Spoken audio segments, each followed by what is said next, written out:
இத்தனை நாள் வாய்மொழிந்த சித்திரமே இப்பொழுது மௌனமேந்தானோ?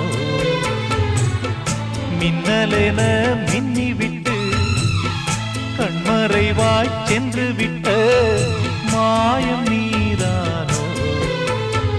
உன்னால் வந்த காதல் உன்னால் தானே வாழும்.